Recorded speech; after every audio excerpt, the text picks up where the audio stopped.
Hello students, आज हम motion in a plane का पहला और दूसरा क्वेश्चन करने वाले हैं।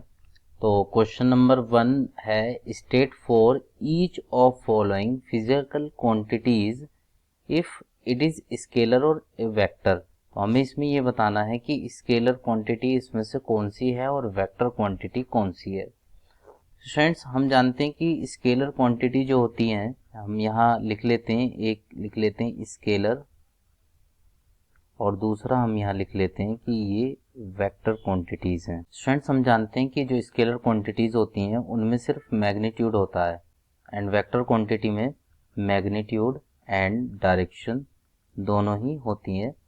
तो बात करते हैं सबसे पहले स्केलर क्वांटिटी की। तो क्वेश्चन में हमें दिया हुआ है वॉल्यूम। तो स्टूडेंट्स, ये जो वॉल्यूम है ये स्केलर क्वांटिटी होती है क्योंकि इसको रिप्रेजेंट करने के लिए या स्केलर क्वांटिटी में डायरेक्शन नहीं होती है और वॉल्यूम में भी डायरेक्शन नहीं होता, तो ये हमारी कैसी क्वांटिटी हो जाती है, ये है स्केलर क्वांटिटी।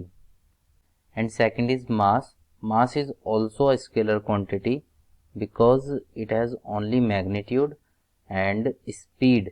स्पीड भी स्केलर क्वांटिटी होती है, जबकि वेलोसिटी जो होती है वो वेक्टर क्वांटिटी होती है।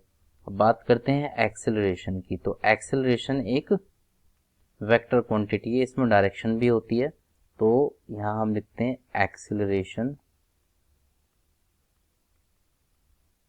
एंड बात करते हैं डेंसिटी की।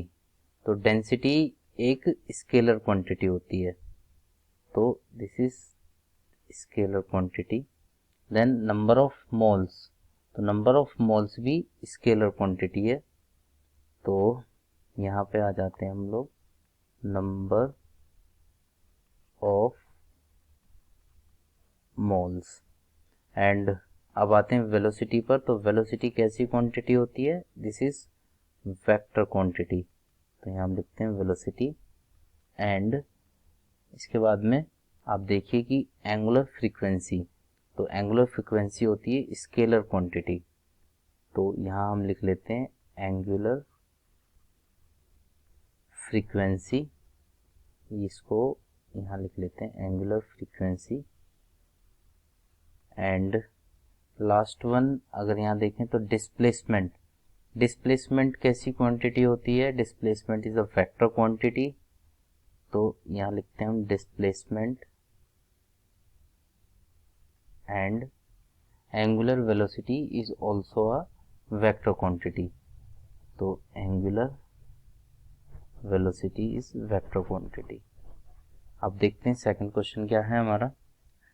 सेकंड क्वेश्चन है कि pick out the two scalar quantities in the following list. हमें जो लिस्ट दी हुई है इसमें हमें स्केलर क्वांटिटी बतानी है। तो स्टूडेंट्स, फोर्स जो है ये एक वेक्टर क्वांटिटी होती है। Angular momentum, angular momentum is also a vector quantity. Work जो है, वर्क एक स्केलर क्वांटिटी होती है। तो एक तो वर्क हमें मिला यहाँ पर।